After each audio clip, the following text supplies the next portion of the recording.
는 다윗이 연약한 상태에 있을 때 지은 시입니다. 오늘 본문에서 다윗은 원수들의 핍박과 자기의 죄로 인한 질병으로 극심한 좌절에 빠져 있습니다. 이 어려운 환경을 벗어나기 위해 안간 힘을 써 보았지만 오히려 다윗은 더욱 깊은 구렁으로 빠질 뿐이었습니다.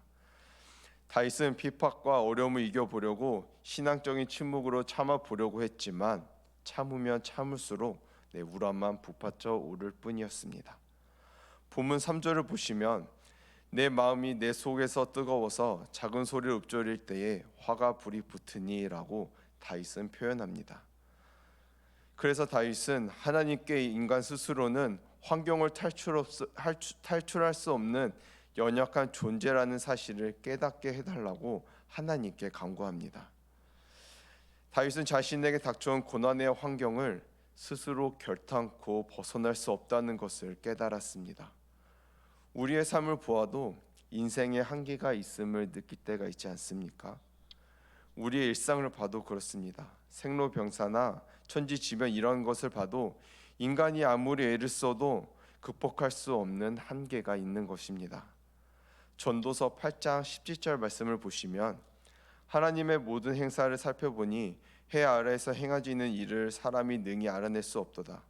사람이 아무리 애를 써서 알아보려고 할지라도 능히 알지 못하나니 비록 지혜자가 안오라 할지라도 능히 알아내지 못하리로다 라고 고백합니다. 이는 세상의 모든 일이 하나님의 섭리 아래 있음을 고백하고 있는 것입니다.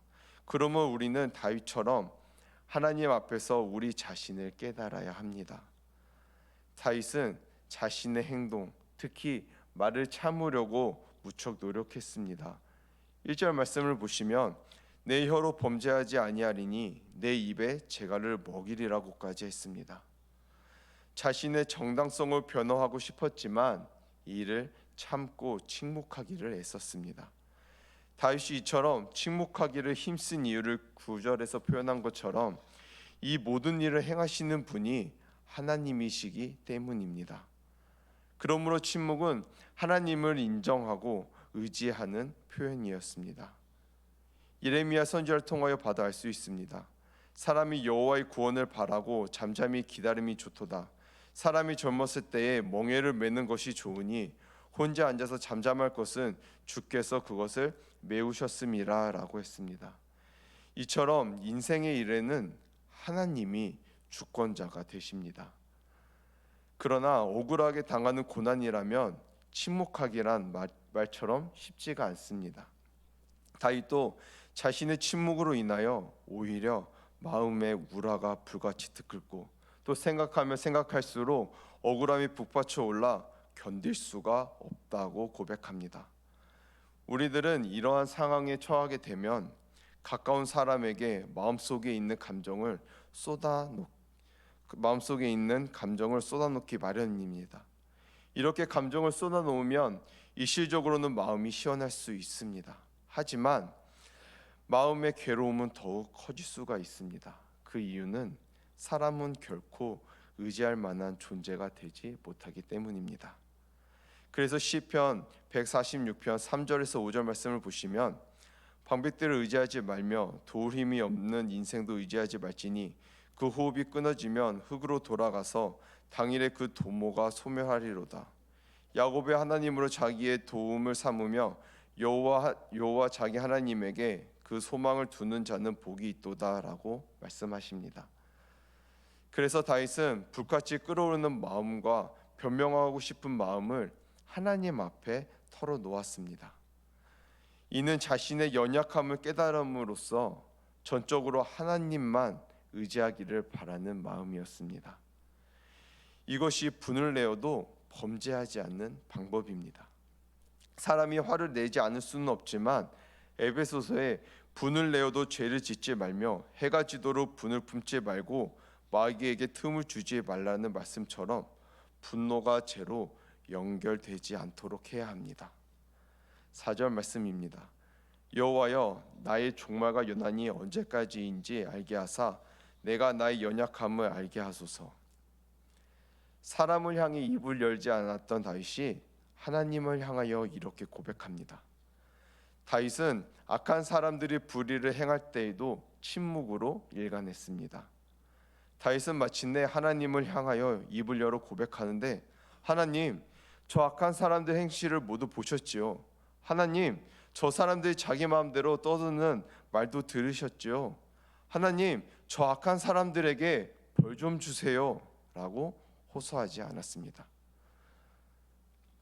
다윗은 자신의 마지막 날, 이 땅에서 마지막 숨을 내어 쉬는 날이 언제인지, 또 자신의 인생의 길이가 얼마나 되는지를 묻고 있습니다.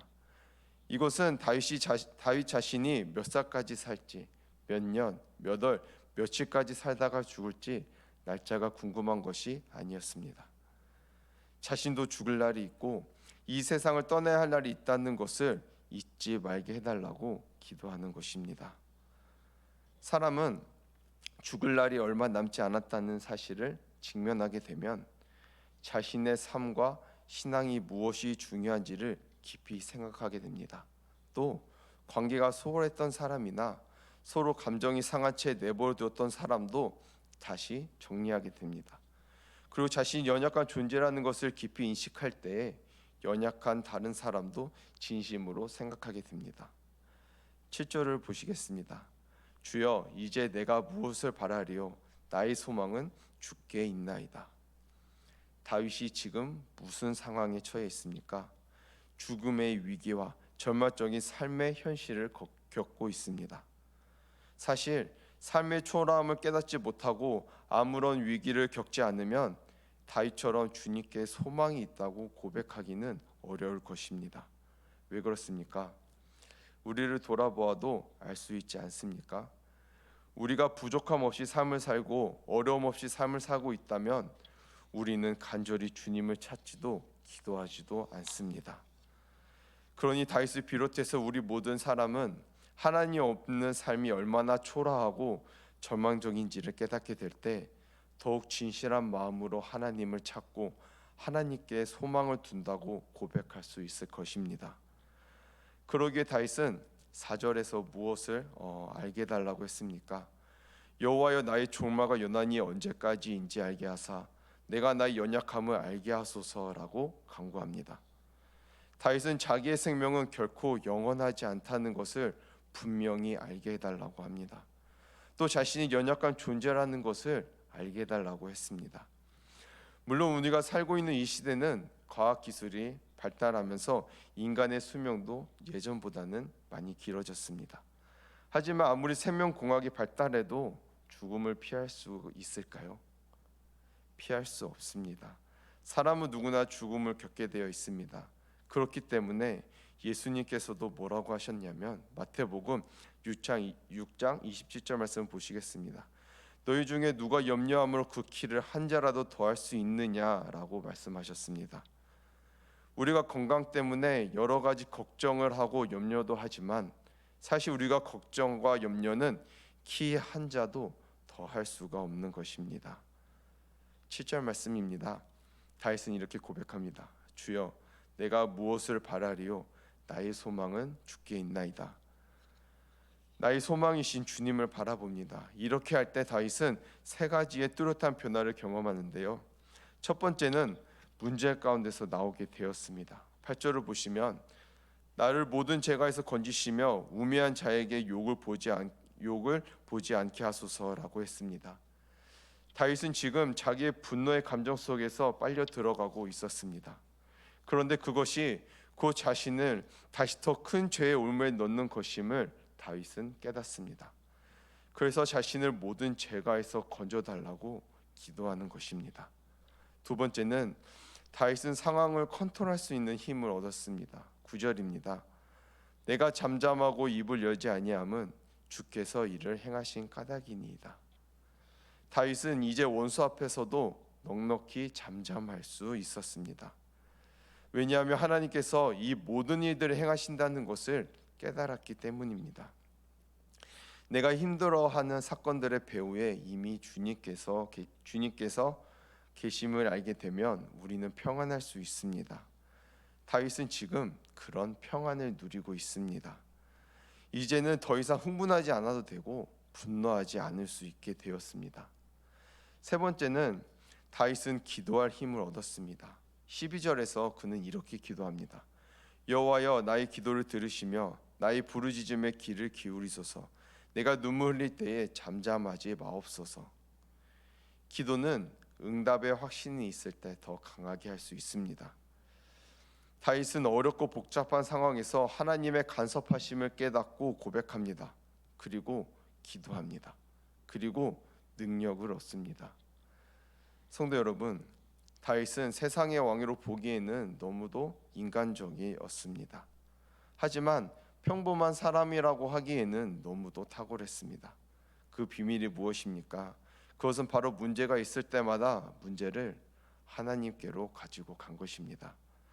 어려운 상황에 처했을 때조차도 다윗은 그것을 하나님께로 가지고 갔고, 또 하나님 앞에서 그의 생각이 바뀌고 새롭게 문제를 보는 시야를 얻었습니다. 문제 속에 휘말려 가다가도 하나님께서 주시는 새로운 통찰력을 갖습니다. 이렇게 평생을 살아온 다윗의 생애는 결국 40년의 왕으로서의 삶, 그리고 그의 생애 전체 70년 동안 하나님과 동행하는 은혜와 영광을 누립니다. 하나님은 오늘 우리에게도 이런 삶을 원하십니다. 하나님은 우리의 인생도 다윗의 생애처럼 그렇게 존귀하고 아름답게 만드시기를 원하십니다. 다윗의 삶을 보면서 우리도 오늘 내가 가지고 있는 문제 속으로 빨려 들어가는 것이 아니라 그 문제 속에서 주님을 보고 주님의 음성을 듣고 승리하는 삶을 살아가는 저와 성도님들이 되시기를 소망합니다. 아멘. 기도하시겠습니다. 하나님 아버지, 오늘 하루도 주님의 말씀을 묵상하며 하루를 시작하게 해주심에 감사합니다. 우리가 어떤 어려운 상황에 처했을지라도 오직 주님만 바라보며 주님께 엎드리며 기도하는 삶을 살아가는 저와 성도님들이 되게 해주시고, 오늘 하루도 주님의 사랑 안에서 주님과 동행하는 삶을 살 수 있게 해주세요. 예수님의 이름으로 기도합니다. 아멘.